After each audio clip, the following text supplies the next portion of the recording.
Assalamualaikum warahmatullahi wabarakatuh. Selamat pagi anak-anak semuanya. Bagaimana kabarnya hari ini? Sehat? Ibu harap semua anak-anak ibu dalam keadaan sehat dan dijauhkan dari segala macam penyakit, terutama dari virus corona ini. Amin. Serta jangan lupa untuk menerapkan protokol kesehatan ya. Sebelum memulai pembelajaran hari ini, Ibu mau memperkenalkan diri terlebih dahulu. Perkenalkan, nama Ibu Ayu Aulia Oktaviani, biasa dipanggil Via atau Ayu. Ibu berasal dari kota Tanjung Pinang dan Ibu adalah mahasiswa dari Universitas Bung Hatta yang sedang melakukan pengenalan lapangan persekolahan atau PLP di SD Negeri 05 Sawahan. Oleh karena itu, ibulah yang akan menjelaskan materi pembelajaran untuk anak-anak semuanya pada hari ini. Pada hari ini, kita akan belajar tema 2, menyayangi tumbuhan dan hewan. Kita masuk ke subtema 4, manfaat tumbuhan bagi kehidupan manusia. Pembelajaran ketiga. Jadi, pada hari ini kita akan mempelajari manfaat tumbuhan bagi kehidupan manusia. Nah, sekarang coba anak-anak dengarkan dan amati video penjelasan dari pembelajaran hari ini. Di samping rumah Dayu, banyak tumbuh pohon tomat. Ibu Dayu senang bercocok tanam. Dayu sering membantu ibu merawat pohon tomat. Saat merawat tanaman tomat, Dayu bernyanyi lagu tomat. Pohon tomat mulai berbuah. Buah tomat muda berwarna hijau. Jika sudah masak, warnanya menjadi merah. Buah tomat banyak manfaatnya. Buah tomat mengandung vitamin C yang sangat berguna bagi tubuh. Anak-anak ibu tahu kan tumbuhan tomat? Pernah melihatnya bukan? Nah, mari kita nyanyikan lagu tomat agar kita bisa lebih mengenal tomat. Mari nyanyikan bersama-sama.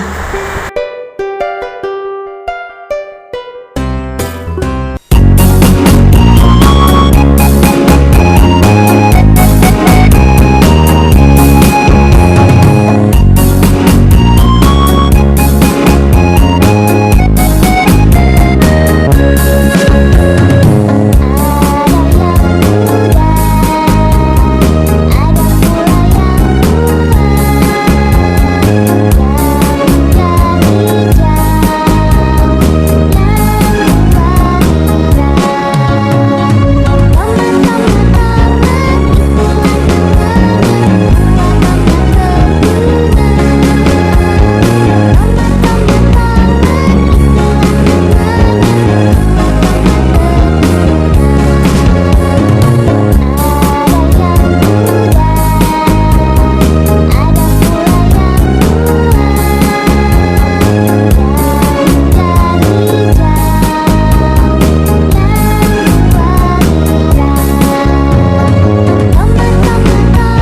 Bagaimana? Lagunya menyenangkan bukan?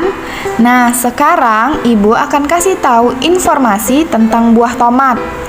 Ternyata buah tomat banyak manfaatnya bagi manusia loh. Apa saja ya manfaat buah tomat? Yang pertama, buah tomat bagus untuk menjaga kesehatan jantung. Yang kedua, mencegah kanker. Yang ketiga, mengatasi diabetes. Yang keempat, melancarkan pencernaan. Yang kelima, menjaga kesehatan mata. Dan yang terakhir, buah tomat bagus untuk menjaga kesehatan kulit kita. Jadi, anak-anak ibu jangan lupa untuk mengkonsumsi buah tomat karena buah tomat bagus untuk tubuh kita. Oke?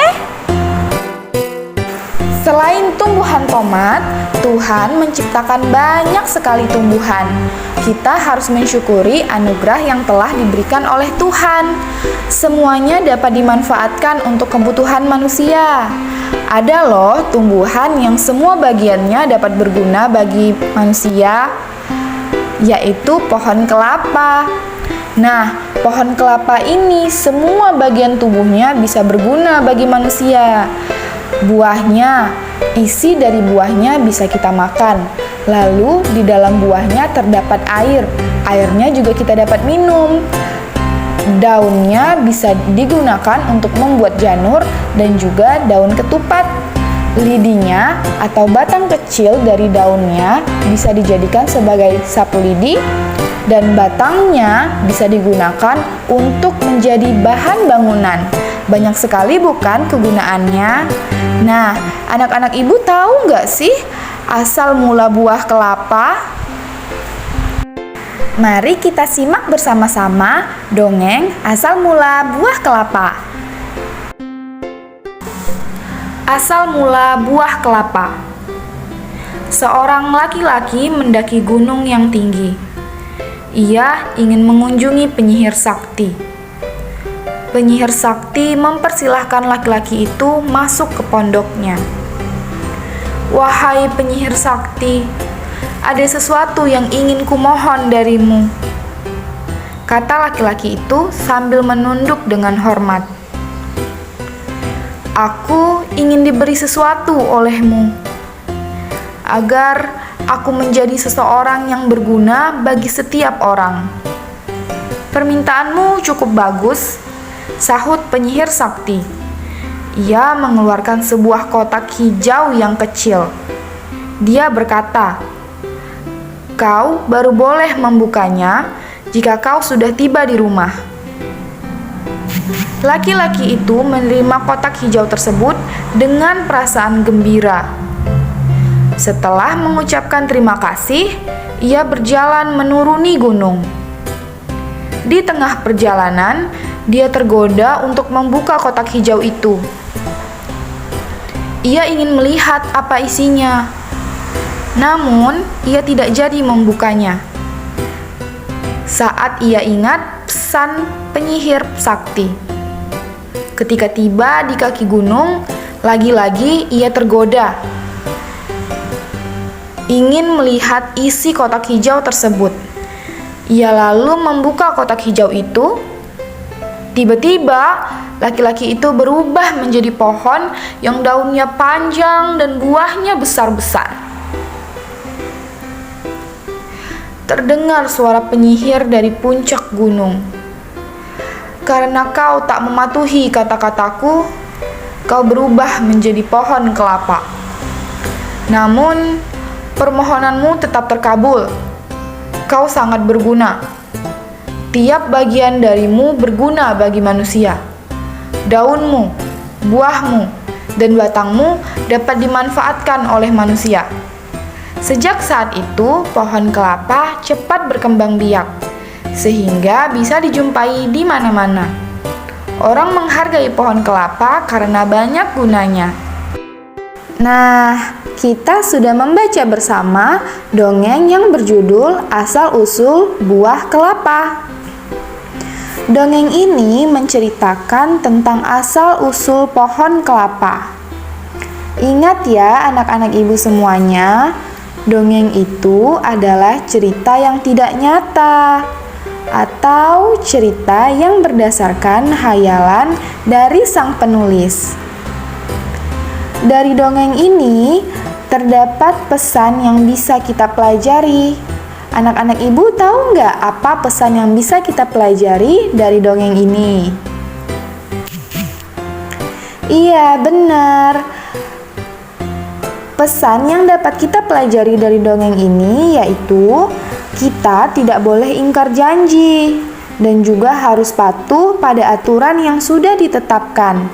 Jika kita tidak patuh, maka kita akan menerima konsekuensinya, seperti yang didapatkan oleh lelaki tersebut. Dayu mengunjungi pamannya, seorang petani kelapa. Dayu melihat panen kelapa di kebun pamannya. Terdapat banyak mobil truk akan mengangkut buah kelapa ke kota. Seorang pekerja menghitung buah kelapa di truk pertama sebanyak 425 butir. Di truk kedua ada 590 butir buah kelapa. Nah, berarti terdapat 2 truk yang akan membawa buah kelapa ke kota. Jika digambarkan, akan seperti ini. Truk yang berada di sebelah kiri yang berisi 425 butir buah kelapa. Truk yang kedua yaitu truk yang berada di sebelah kanan yang berisi 590 butir buah kelapa. Jika dijumlahkan 425 ditambah 590, maka akan berjumlah 1015 butir buah kelapa. Jika posisi truk diubah, truk yang pertama yaitu truk yang di sebelah kiri yang berisi 590 butir buah kelapa, dan truk yang kedua yaitu truk yang berada di sebelah kanan yang berisi 525 butir buah kelapa. Jika dijumlahkan 590 ditambah 425, hasilnya sama dengan 425 ditambah 590, yaitu 1015.